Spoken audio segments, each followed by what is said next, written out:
Today on Marek's Gear, it's microphones and how to make sure the sound from your microphone reaches your camera and you don't trip on a cable.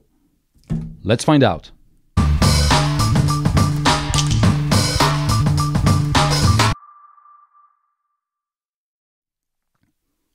My media adventure started in a radio station, or maybe even earlier when I was listening to the radio. This was in the early days of the internet, before you could research the face behind the radio voice. And I guess it was for the better, because seeing a couple of my favorite presenters a few years later was somewhat disappointing. It's a similar thing with video and audio. You can have great video, but then somebody speaks and it all falls apart. This may be an extreme example, but you can improve or spoil a lot with good or bad audio. I'm not going to be talking here about high and low end and how to correct it. If you're at this stage, this video is not for you. I want to tell you how I got from a cheap Chinese microphone, which is here somewhere, which was plugged directly into the camera, to what I'm using today, which is a separate recorder, and then I sync the voice in post.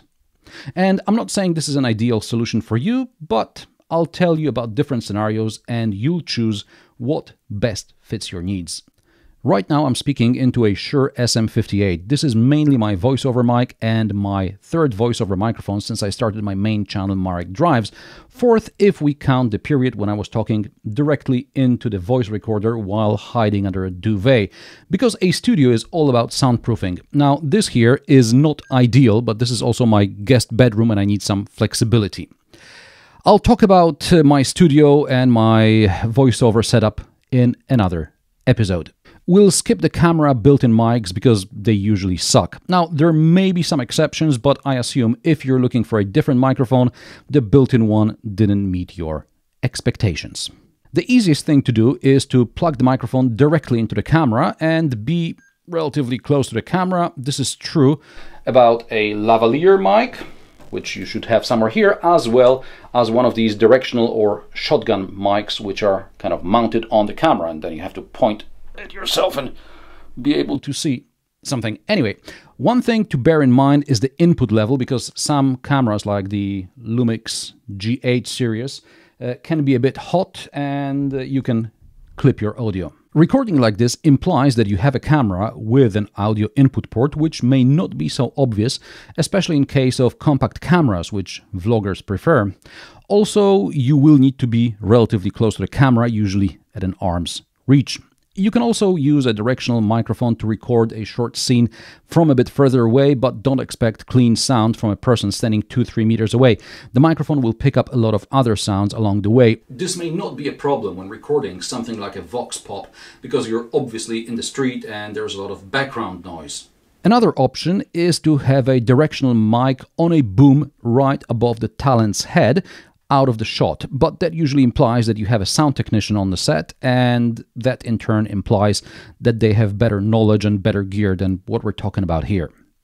Back to the lavalier or lapel microphone. Let me find one here. Remember the name because this is going to help you find one online later on. The simple solution is to get an extension cable, and then you can stand several meters away to get a wider shot. Two problems with this setup: aesthetics and safety. If you trip on a cable, you'll either break your teeth or you'll trip the camera and the tripod and break everything. This is where we arrive at the crossroads. Is it better to record sound into an external device, even a smartphone, and then synchronizing during editing, or should you send sound directly into the camera? When I started doing YouTube, the only wireless solution I knew was the professional Sennheiser EW something system. That thing cost like 500 or 600 euro for one set, and this is not the kind of money you want to be spending at the start of your career, especially since you've already spent a bunch on a camera. Since I was still working at a radio station, I had a company voice recorder, so I bought a lapel mic of some sort, and this is more or less my setup to this day. I also have a directional mic on top of my camera as backup, but my main sound goes from the lavalier microphone into a voice recorder of some sort, and then I sync video and audio during editing, or in post, as the pros like to call it, from post-production. Yes, at the beginning it's a bit more work, but after a while you stop noticing it, and you have a better sound file to work with if anything needs correcting. and the audio will always be nicely synced with the video. I noticed on longer video clips, audio recorded straight into the camera likes to go out of sync. This is especially true on older cameras, which split longer recordings into multiple files. Today, wireless recording is much more affordable. It's not cheap by any means, but for the price of a voice recorder and a lavalier mic, you can buy a wireless system, so it's something to consider. I have a Rode Wireless Go set, and I think it's a great piece of kit. However, I feel better having someone monitoring my wireless audio for dropouts or interference. Not that the Rode Wireless Go has ever failed me, but I just feel safer with an external recorder, especially when I'm working alone. When choosing a wireless system, pay attention to whether you can build it up or not. The Rode Wireless Go is a one-person setup. Each talent needs to have their separate device, and then you need a mixer before the camera input or a recorder that can take several audio inputs like the Zoom H6. Now, if you go for a Saramonic UW Mic 9, that comes with 2 transmitters and 1 receiver and costs about the same as 2 Wireless Go sets, so you can record 2 people without the need for extra gear. If you want a simple and reliable voice recorder for one person, I used the Zoom H1 for many years. Now there is a Zoom H1N. I recently switched to a Tascam DR10L, which is smaller and has a screw lock connector, so your mic won't come out during recording. Tascam and Rode Wireless Go will be featured in separate episodes. Or another option is to use a smartphone as your voice recorder. And what about the microphone? I started with whatever I could find online. There are lavalier microphones on Amazon that cost less than it costs to ship them. Anything I can recommend? Not really. It's not because they are all bad, but it's because they are all slightly different. Chances are, even if you buy 10 units from the same seller, you're going to get different sound, different quality, different type of interference. So you can spend €50 on 10 microphones, and even if half of them will be decent, you'll never be able to replace them with the same consistent quality. And they will need replacements sooner or later because gear just wears out. Now, I'm a Rode type of guy, but the Tascam does come with a kit mic, which is pretty good if you work inside the studio. But if you'll need to go outside, you will need a windshield or a dead cat, like this. What does that do?